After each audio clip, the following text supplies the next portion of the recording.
Hello friends, నేను రాజు గారు. ఒక ఇష్యూ దొరికితే చాలు దాన్ని వెనకాల పడుతుంటాయి రాజకీయ పార్టీలు.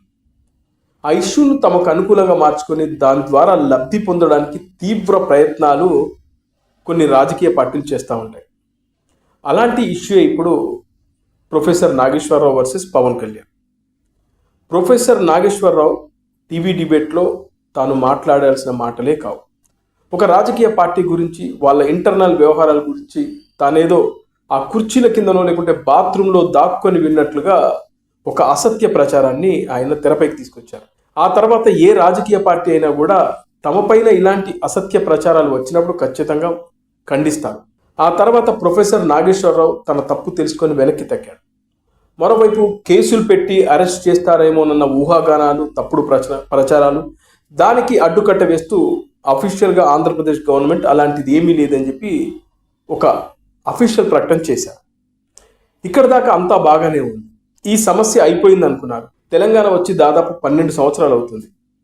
తెలంగాణ రాష్ట్రం విడిపోయేటప్పుడు రాష్ట్రాలుగా విడిపోదాం, ప్రజలుగా కలిసి ఉందామనే ఒక మాట మాట్లాడాడు కేసీఆర్.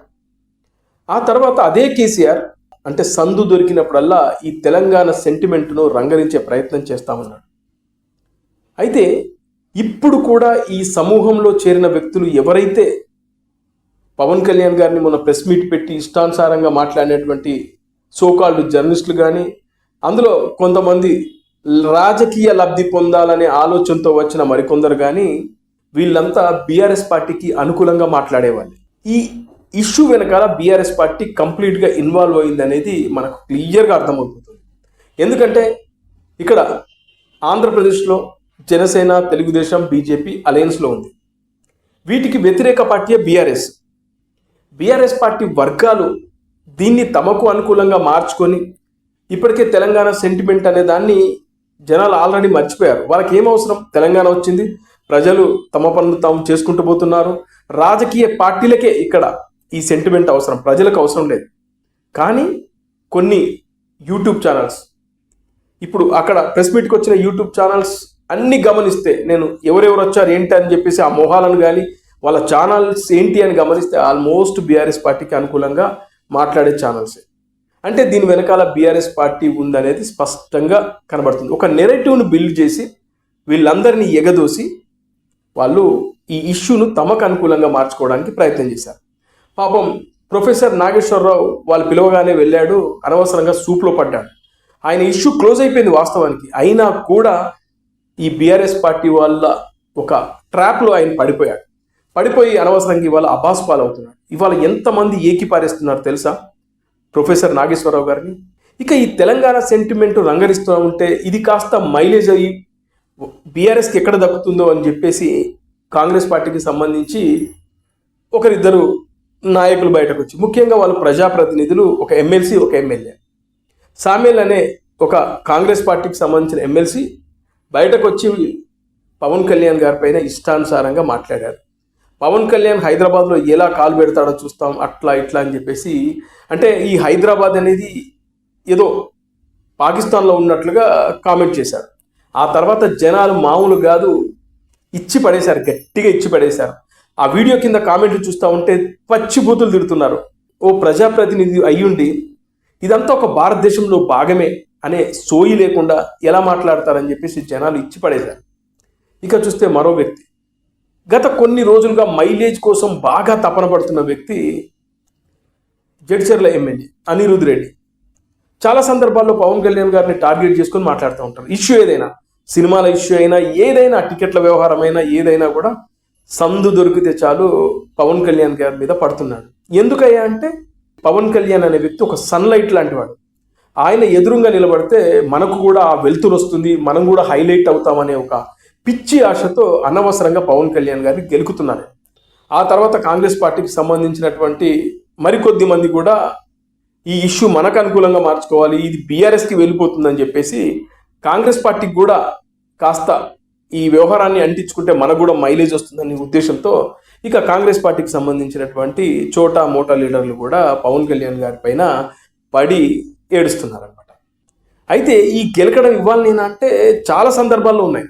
మొన్న మధ్యన పవన్ కళ్యాణ్ గారు కోనసీమకు వెళ్ళినప్పుడు కోనసీమకు ఎవరి దిష్టి తగిలిందో ఏమో, తెలంగాణ ప్రాంతం వాళ్ళు కూడా అంటుంటారు మీ కోనసీమ చాలా అందంగా ఉంటుంది, బాగుంటుంది అని అంటుంటారు అనే కామెంట్ చేశారు. ఆ వెంటనే దాన్ని వక్రీకరించి తెలంగాణ దిష్టి కోనసీమకు తగిలిందని చెప్పేసి జగదీశ్వర్ రెడ్డి అనే బీఆర్ఎస్ పార్టీ మాజీ ఎమ్మెల్యే బయటకు వచ్చాడు. ఇక ఆయనను చూసి కాంగ్రెస్ పార్టీ వాళ్ళు పవన్ కళ్యాణ్ గారి మీద పడ్డారు. సేమ్ టు సేమ్ ఇదే ఇప్పుడు ఎట్లాగే ఇష్యూ ఉందో అట్లాగే, కానీ ఇవాళ ఇంకా దాని ఇంకా పీక్లోకి వెళ్తుంది ఇప్పుడు. అలా ఆ రోజున కూడా ఈ తెలంగాణ వాదాన్ని, తెలంగాణ సెంటిమెంట్ రంగరించే ప్రయత్నం చేశారు. ఇలా ఎన్నాళ్ళు మీరు ప్రయత్నం చేస్తారు? తెలంగాణ సెంటిమెంట్ మీద ఎన్ని సంవత్సరాలు బతుకుతారు? ఇప్పటికే 12 సంవత్సరాలు అయిపోయింది, తెలంగాణ విడిపోయింది, ప్రజలు సంతోషంగా ఉన్నారు. మీరు ప్రజలకు చేయాల్సింది ఏంటి? మీ జీవితకాలం పాటు ఈ తెలంగాణ సెంటిమెంట్ను భుజాల మీద వేసుకొని బతికేస్తారా? ఇంతకన్నా నీచం, దౌర్భాగ్యం, చండాలం ఏదైనా ఉంటుందా?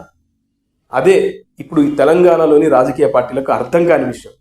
ఇక చూస్తే ఇప్పుడు పవన్ కళ్యాణ్ గారు కూడా ఇక రంగంలోకి దిగాడు. తెలంగాణలో కూడా జనసేన పార్టీని బలోపేతం చేయడానికి ఇక అతను కూడా కంకణం కట్టుకున్నాడు.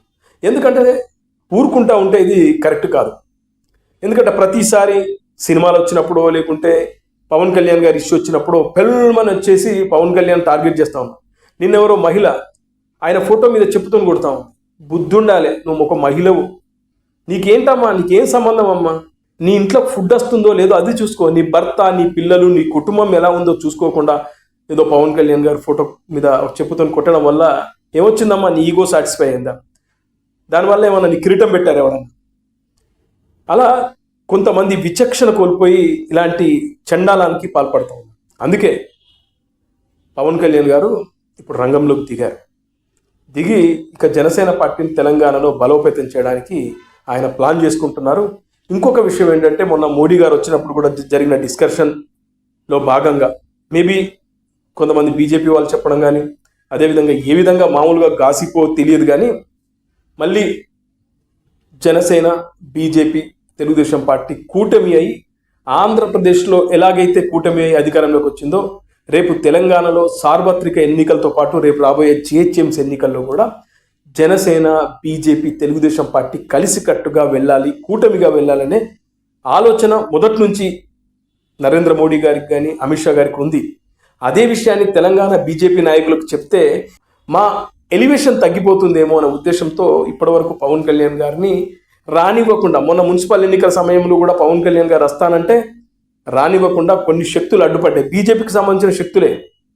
కానీ నరేంద్ర మోడీ గారు, అమిత్ షా గారు ఈసారి మాత్రం అలాంటివి నడవయి, ఆ పప్పులు మీ దగ్గర ఉడకాయి, మీకు ఇంకా ఆ పప్పులు ఉడకనివ్వను అని చెప్పేసి ఆయన సీరియస్గా అనుకొని ఇక కూటమి, తెలుగుదేశం, జనసేన, బీజేపీ కూటమి ఉండాల్సిందే తెలంగాణలో కూడా అని పట్టుబట్టారు. అదే విషయాన్ని పవన్ కళ్యాణ్ గారు కూడా చెప్పినట్టుగా ఒక సమాచారం అయితే లీక్ అవుతుంది. అలాగే ఇక్కడ చూస్తే తెలుగుదేశం పార్టీ కూడా క్యాడర్ ఇంకా ఉంది. తెలుగుదేశం పార్టీ 2014 ఎన్నికల్లో గ్రేటర్ హైదరాబాద్ సరౌండింగ్లో చాలా సీట్లు గెలుచుకున్నారు. అప్పుడు తెలంగాణ వచ్చిన తర్వాత టీఆర్ఎస్ పార్టీ మొదటిసారి ఎన్నికలకు వెళ్ళి అధికారంలోకి వచ్చినప్పుడు గ్రేటర్ హైదరాబాద్లో వాళ్ళకి సీట్లే రాలేదు. ఎందుకంటే ఆంధ్ర సెటిలర్స్ అందరూ తెలుగుదేశం, బీజేపీ జనసేన బలపరిచినటువంటి అభ్యర్థులకే ఓట్లేశారు. అదే ఇప్పుడు రిపీట్ కాబోతుంది.